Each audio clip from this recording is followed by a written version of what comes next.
অসংখ্য ধন্যবাদ প্রত্যেক ছাত্রছাত্রীরা যারা আমার এই মুহূর্তে ভিডিওটা দেখছো, তাদের গুরুত্ব সহকারে কিছু ইনফরমেশান নেওয়ার জন্য বা ইনফরমেশান দেওয়ার জন্য চলে এসেছি। যে সমস্ত ছাত্রছাত্রী ফরওয়ার্ড বা এইচওয়াই হয়েছে তারা এখন বর্তমান মুহূর্তে সকলেই টেনশন হয়ে পড়ে আছো, আমি বুঝতে পারছি। কিন্তু অনেক সময় অনেক ছাত্রছাত্রীর বিভিন্ন ধরনের প্রবলেম এসে যাচ্ছে। সেই প্রবলেমটা কী জানো?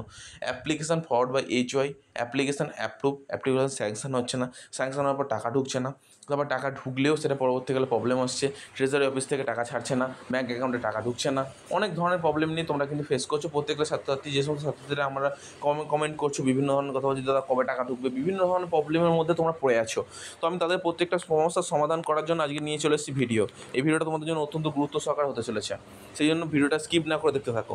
প্রথম প্রবলেম, যাদের ফরওয়ার্ড বা এইচওয়াই হয়েছে তাদের সকলকে বলে দিচ্ছি 10 তারিখ অবধি অপেক্ষা করো। কিন্তু আরেকটা কাজ করতে হবে তোমাকে, কিন্তু তোমাদের অ্যাপ্লিকেশন স্ট্যাটাস যখন তখন পরিবর্তন হতে পারে। ফরওয়ার্ড বা এইচওয়াই ছাত্রছাত্রীদের যখন তখন রিজেক্ট হয়ে যেতে পারে। কী কী কারণে রিজেক্ট হতে পারে সেটা আমি অনেক আগেই ভিডিওতে জানিয়ে দিয়েছি। যে সমস্ত সমস্যাগুলোর মধ্যে সবথেকে গুরুত্বপূর্ণ সমস্যা হচ্ছে, দেখো অ্যাপ্লিকেশন ফরওয়ার্ড বা এইচওয়াই মানে যে তোমাদের যে ইনস্টিটিউট আছে সেই ইনস্টিটিউট কিন্তু তোমার কিন্তু ফরওয়ার্ড করে দিয়েছে তোমাদের এসবিএমসিএম পোর্টালে। এবার এসবিএমসিএম পোর্টালে কিন্তু তরফ থেকে তারা কিন্তু চেকিং চলবে, সেই চেকিংয়ে কিন্তু তোমাদের যখন তখন রিজেক্ট হয়ে যেতে পারে। কী কী কারণে রিজেক্ট হতে পারে তোমাদের জানিয়েছিলাম। ধরো তোমাদের যে মার্কশিটটা আছে সেই মার্কশিটে বিভিন্ন এপিট আপলোডের ক্ষেত্রে বিভিন্ন কারণে তোমাদের কিন্তু রিজেক্ট হয়ে যেতে পারে। এটা একটা ফার্স্ট কারণ।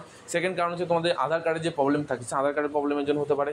বা ধরো এরকম হতে পারে তোমার নামের বানান তোমার কোনো ভুল করেছো, বাবার বানান ভুল করেছো, বা যে ইনস্টিটিউটে পড়ো সেই ইনস্টিটিউটে কোনো কিছু ইনফরমেশন তুমি ভুল দিয়েছো, বা যে পার্সেন্টেজ দিয়েছো সেই পার্সেন্টেজে কিছু ভুল দিয়েছো। আমি তোমাদের প্রত্যেক ছাত্রছাত্রী কী বলবো, যে তোমরা সম্পূর্ণরূপে এসবিএমসিএম স্কলারশিপ পোর্টালে যাবে, পোর্টালে গিয়ে আইডি পাসওয়ার্ড দিয়ে তোমাদের অ্যাপ্লিকেশনটা খুলবে। এবার এ টু জেড যে জিনিসগুলো আমি তোমাদের বলে দিচ্ছি সেই জিনিসগুলো ভালোভাবে চেক করে নাও। কারণ এপ্রিল মাসের মধ্যে তোমরা কিন্তু টাকা পেতে চলেছো সকলেই। অনেক ছাত্রছাত্রী কিন্তু টাকা পাবে, অলরেডি অনেক ছাত্রছাত্রী টাকা পেয়ে গেছে, ঠিক আছে। অলরেডি আমি তোমাদের সেই স্ক্রিনশটটা কিন্তু পরের ভিডিওতে আমি দিয়ে দেবো। অলরেডি একটা স্টুডেন্ট আমাকে কমেন্ট করেছিল এবং সে আমাকে বলেছিল যে স্যার আমি টাকা পেয়ে গেছি, টাকা ঢুকে গেছে। অসংখ্য ধন্যবাদ তাকে এবং তোমাদের সকলকে যারা টাকা পেয়ে গেছো আমাকে কমেন্ট বক্সে জানাচ্ছ যে হ্যাঁ দাদা টাকা পেয়ে গেছি। তো খুব ভালো কথা, তারা টাকা পেয়ে গেছো। আর যারা টাকা পাওনি তাদের জন্য ভিডিওটা করছি। তো আরেকটা গুরুত্বপূর্ণ যেটা হচ্ছে তোমাদের যেটা সবথেকে গুরুত্বপূর্ণ সেটা ইনকাম সার্টিফিকেটের ক্ষেত্রে কিন্তু অনেক ছাত্রছাত্রী প্রবলেম করছে। যেটা হচ্ছে তোমার ইয়ারলি কিন্তু ইনকাম সার্টিফিকেট আপলোড করছো না। এর জন্য কী হচ্ছে প্রবলেম ফেস করতে হচ্ছে তোমাদেরকে। কী প্রবলেম করতে হচ্ছে, তোমাদের ভেরিফিকেশান হচ্ছে না। তো ভেরিফিকেশান করার জন্য কিন্তু তোমাদের ইয়ারলি ইনকাম সার্টিফিকেট পেশ করাটা খুবই গুরুত্বপূর্ণ। তারা কিন্তু সেটা কী করবে সেটা তোমাদের ভালোভাবে বলে দিচ্ছি শোনো। তোমার এসবিএমসিএম পোর্টালে যাও, সেখান থেকে এই ডিস্ট্রিক্ট থেকে মানে যে আপলোড করার যে ডকুমেন্টটা আছে বা প্রোফর্মা আছে সেই প্রোফর্মাটা ডাউনলোড করো, নতুন করে ফিল আপ করে এ গ্রেডের অফিসার, যে কোনো এ গ্রেডের অফিসারের কাছ থেকে সাইন করে আপলোড করে দাও। এতে তোমাদের সমস্যার সমাধান মিটে যাবে। এরপর সবথেকে সমস্যার সমাধান, যেটা সবথেকে গুরুত্বপূর্ণ সমস্যা তোমাদের থাকে, সেটা সার্ভার প্রবলেম। এটা এসবিএমসিএম পোর্টাল দেখবে। সার্ভার প্রবলেমের মধ্যে কী কী হতে পারে, সার্ভার প্রবলেম হলে তোমাদের কী হবে, খুব জোর হলে অ্যাপ্লিকেশন অ্যাপ্রুভ থেকে স্যাংশন দেখাবে, স্যাংশন থেকে অ্যাপ্রুভ দেখাবে, অ্যাপ্রুভ থেকে সাবমিটেড দেখাবে।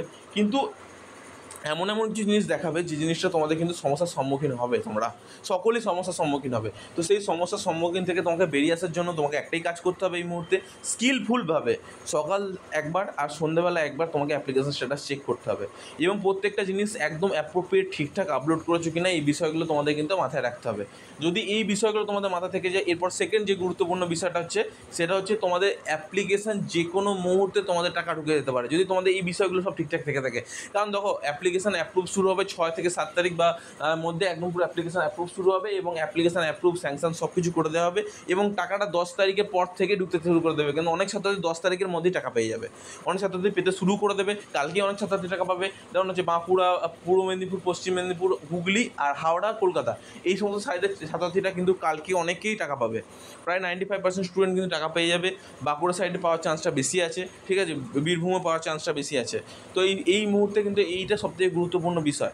দেখো আরেকটা গুরুত্বপূর্ণ বিষয় তোমাদের মাথায় রাখতেই হবে, যেটা না রাখলে হবে না। এবার ফিনান্সিয়াল লেভেলে যখন ভেরিফিকেশান হবে তখন তোমাদের কিন্তু ব্যাংকের ডকুমেন্টগুলো কিন্তু ভালোভাবে চেক করবে। ব্যাংকে এত কি স্ট্যাম্প আছে কি না, প্রত্যেকটা বিষয় কোনো জায়গায় মুড়ে গেলে কিন্তু সেটা আপলোড করবে না। মানে ভালোভাবে আমি বলতে চাইছি, ধরো কোনো কারণে ধরো ব্যাংকের যে স্টেটমেন্টটা আছে ফার্স্ট পাতা তোমার ছবিটা ভালোভাবে বোঝা যাচ্ছে না, মুড়ে গেছে কোনো কারণে, এই বিষয়গুলো আপলোড করবে না। তোমরা কিন্তু অ্যাপ্রোপ্রিয়েট সঠিক ডকুমেন্ট এবং সঠিকভাবে আপলোড করবে যাতে ব্যাংকের ডকুমেন্টটা তোমাদের বোঝা যায়, তোমাদের নাম বাড়ান সব কিছু ঠিকঠাক দেখা যায়, আইএফসি কোড, তারপর অ্যাকাউন্ট নাম্বার, যাতে সঠিকভাবে বোঝা যায় এবং এটা তোমার ডকুমেন্ট সেটা যেন বোঝা যায়। তুমি কিন্তু ভুল করে তোমার বাবা মায়ের ডকুমেন্ট কিন্তু আপলোড করবে না। যদিও আপলোড করো সেটা কিন্তু এসবিএমসিএম পোর্টালে মেনশন করে দেবে যে আমি এটা কেন আপলোড করেছি, ঠিক আছে।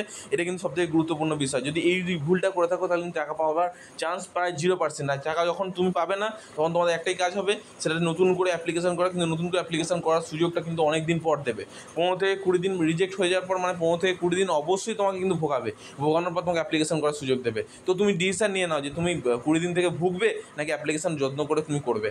এবার চয়েস ইজ ইয়োর্স, ঠিক আছে।